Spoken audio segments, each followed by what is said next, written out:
Hello দর্শক বন্ধুরা, কেমন আছেন সবাই? আশা করি সবাই ভালো আছেন। বন্ধুরা, প্রতিদিনের মতো আজকেও বাগানের নতুন একটা ভিডিও নিয়ে চলে আসলাম। বন্ধুরা, আজকের ভিডিওটি অন্য দিনের তুলনায় অনেক বেশি মজাদার হবে, তাই ভিডিওটি না টেনে শেষ পর্যন্ত দেখুন। আশা করি আপনাদের অনেক ভালো লাগবে। আর বন্ধুরা, শুরুতে ভিডিওতে একটা লাইক দিয়ে দেবেন। তাহলে চলুন বন্ধুরা, ভিডিওটি শুরু করি। আমি আমার বুকে নিয়ে বেশ সুখেই আছি। ইচ্ছে মতো আমি আবার খেলাধুলা করি প্রায় প্রতি রাতে। নানান স্টাইলে আমি খেলাধুলা করি। এমনও অনেক দিন হয়েছে আমি ওকে খেলিনি, শুধু সারারাত পানি ফেলেছি। আর ও খেয়েছে, আবার সারা শরীরের দলে দিয়েছি। দুইজনে একে অন্যের গায়ে সাদা সাদা পানি লাগিয়ে আবার একে অন্যের শরীরের সাথে ঘষাঘষি করতাম। এরকম নানা ধরনের ফ্যান্টাসি আমরা করতাম। শেষে এমন হলো, কিভাবে খেলাধুলা করব নতুন কোনো পথেই পেতাম না। যে কারণে বেশ কিছুদিন যাবত আমরা দুজনেই একটু মনমরা হয়ে পড়েছিলাম। আর আমার বউ কি ভাবছিল মনে মনে জানি না, কিন্তু আমি নতুন স্বাদ পাওয়ার জন্য মনে মনে আমার সুন্দরী শালী মানে আমার বউয়ের ছোট বোনকে প্ল্যান করেছিলাম। এতে তো আমার শালী রুনা অনেক বেশি ফর্সা ছিল, আমার বউয়ের চেয়ে আবার অনেক বেশি সুন্দরী ছিল। তার পাগল করার দৃষ্টি আর বড় বড় মাছ সবাইকেই মুগ্ধ করত। আর হয়তো পণ্ডিত মশাই এর মধ্যেও উত্তেজনা তৈরি করত সবার। আমারও এর ব্যতিক্রম ছিল না। কিন্তু বুয়ের বোন কি করে তাকে আমার কাছে নিয়ে আসে, সে নিয়ে বিশাল ভাবনায় ছিলাম। একদিন সেই সুযোগ আসলো আমার। ওই দিন আমার শ্বশুর শাশুড়ি তাদের কোনো এক আত্মীয়ের বাড়িতে যাবে, আর তাদের সাথে আমার বুকেও নিয়ে যাবে। আমার বউ না করল না, কারণ এমনিতেই মন মেজাজ ভালো ছিল না। তাই সে নিজের ইচ্ছাতেই রাজি হল, কিন্তু রুনাকে রেখে যায়। এই বলে যে আমি বাড়িতে একা একা থাকব। আমার দেখাশোনা খাবার দাবারের জন্য কাউকে তো লাগবে। তাই রুনাকে রেখে তারা তাদের আত্মীয়ের বাড়িতে চলে যায়। বাড়িতে শুধু আমি আর আমার সুন্দরী শালী। আমি তো মনে মনেই আগে থেকেই প্ল্যান করে রেখেছিলাম যে আজকে ওর সাথে খেলাধুলা করব। কিন্তু কিভাবে কি শুরু করব তা ভেবে পাচ্ছিলাম না। ওই দিন রাতে রুনা আমাকে অনেক আদর করে খাওয়ায়। আমাকে টেবিলে বসিয়ে নিজেই খাবার বেড়ে দেয়। আর এই সময় যখন সে খাবার বেড়ে দেওয়ার সময় একটু নিচু হচ্ছিল, তার বড় বড় কমলা দেখতে পাচ্ছিলাম। আমি খাবার খাবো কি হা করে তাকিয়েছিলাম কমলার দিকে।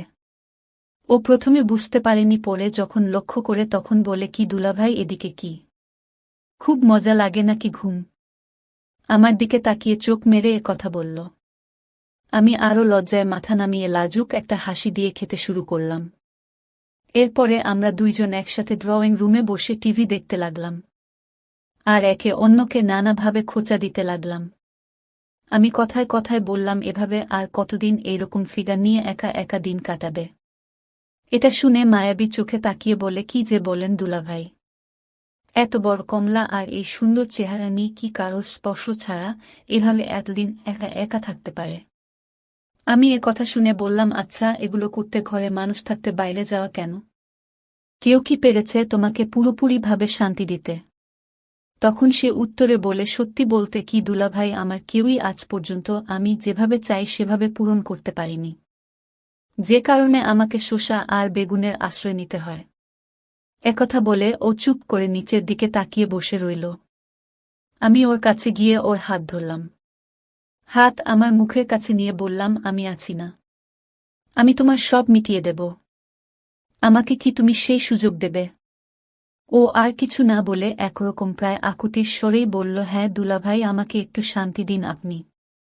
আমি যে আর পারছি না। এরপরেই আমরা একে অপরকে জড়িয়ে ধরলাম। একটু পর থেমে গিয়ে একে অন্যের দিকে চেয়ে থাকলাম। আবেগ আক্রান্ত হয়ে আবার চুমু খেতে লাগলাম। একজন আরেকজনকে যত শক্তি আছে তা দিয়ে জড়িয়ে ধরলাম। ওর কমলা আমার বুকে এসে বাঁধতে লাগল। আমি এক হাত দিয়ে ওর কমলায় হাত দিলাম। জোরে জোরে চাপতে লাগলাম। এরপর কমলা কামড়ে কামড়ে খেতে লাগলাম। ও আরামের শব্দ করল, আর আমার পিঠে হাত বোলাতে লাগল। আমি বললাম, তোমার কমলাগুলো একটু বের করো না। আমি যে কোনদিন এত বড় কমলা খাইনি। বলার পরই ও ওর কমলা বের করে দিল। যেন মনে হলো গাছের রসে ভরা আঙুর ধরে আছে। আমি কালক্ষেপণ না করে বুকে ঝাঁপিয়ে পড়লাম। আর ওর টসে কমলা মুখে নিয়ে খেতে লাগলাম। আমার মুখের লালা লেগে কমলা ভিজে গেল।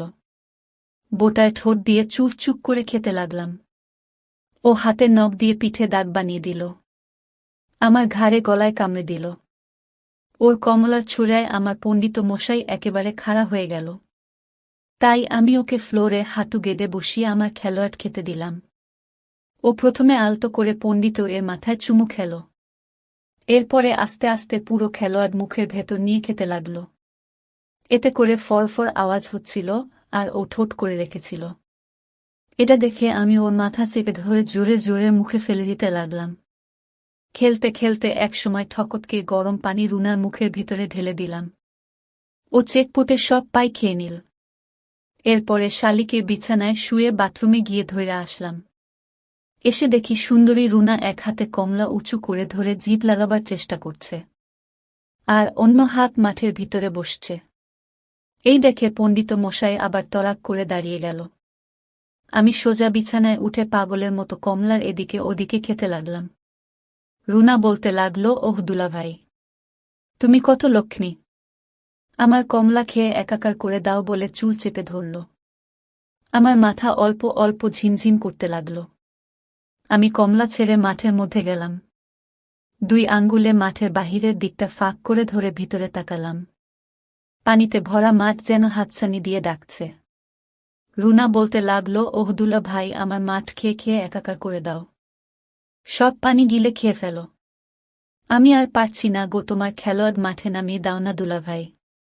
আমি বললাম, আয়, তোর মাঠের ভিতরে কত পানি হয়েছে আমাকে দেখা। আজকে পণ্ডিত মশাই দিয়ে তোর মাঠ এমন চাষ করা করব যে দুনিয়ার আর সব ভুলে যাবি, বলে মাঠের মধ্যে আর পণ্ডিতের মাথায় ভালোমতো থুতু লাগিয়ে মাঠের আগায় উপর নিচ করতে লাগলাম। রুনা আরামে তপরাতে লাগল আর বলতে লাগল, ও আমার দুলাভাই, এবার ভিতরে দাও, আমার মাছ চাষ করে একাকার করে দাও। আর পারছি না গো। রুনার এই অবস্থা দেখে বললাম, আর আজ তোর জনমের স্বাদ পূরণ করে দেই। দেখ খেলোয়াড়ের সুখ কি জিনিস। পানিতে ভরা মাঠের মধ্যে শক্ত চকচকে মসৃণ খেলোয়াড়ের কলি এক ধাক্কায় নামিয়ে দিলাম। রুনার মাঠের ভিতরে খেলোয়াড় এক বালের পুরোটা ঢুকল না। আমি কোনো ছাড় না দিয়ে জুড়ে খেলতে শুরু করলাম আর বলতে লাগলাম, দেখ কেমন লাগে, খুব শক্ত দুলাভাইয়ের খেলোয়াড় নেবার। এইবার দেখ দুলাভাইয়ের খেলোয়াড় কি জিনিস, তোর পানিতে ভরা মাঠে খেলতে খেলতে আজ মাথায় উঠাব, বলে সর্বশক্তি দিয়ে খেলতে লাগলাম। রুনাও খেলার চোটে ঠিক থাকতে পারল না। পিঠ ধরে বলল, ওহো দুলাভাই, কি শক্তিশালী খেলোয়াড় তোমার। এই খেলোয়াড়ের জন্য আমার মাঠ আজীবন গোলাম থাকতে রাজি, খেলো, আরও ভালো করে খেলো দুলাভাই। আমি খেলতে খেলতে ঘামে একাকার হয়ে গেলাম। 15 মিনিট পাগলের মতো খেলে রুনা বললাম, আমার পায়ে এসে যাচ্ছে, আর একটু। রুনা বলল, দাও দুলাভাই, তোমার পানিতে উজাট করে আমার মাঠ সার্থক করো, দাও পানি ছেড়ে লক্ষ্মী দুলাভাই, বলে আমার পিঠ জোরে চেপে ধরল। আমি 2 হাতে কমলা দুটো চেপে ধরে প্রায় আধা গ্লাস থক গরম পানি দিয়ে রুনার মাঠ ভাসিয়ে দিলাম। এরপরে খেলোয়াড় বের করে এনে রুনার মুখে দিলাম। বন্ধুরা, আজকের ভিডিওটি এ পর্যন্তই। কেমন লাগলো আজকের গল্পটি? আশা করছি ভালো লেগেছে। বন্ধুরা, এরকম নতুন নতুন গল্প প্রতিদিন শুনতে হলে আমার চ্যানেলটি সাবস্ক্রাইব করে বেল বাটনটি অন করে রাখবে। তো বন্ধুরা, আজকের মতো বিদায় নিচ্ছি। সবাই ভালো থাকবেন, নিরাপদে থাকবেন। ধন্যবাদ।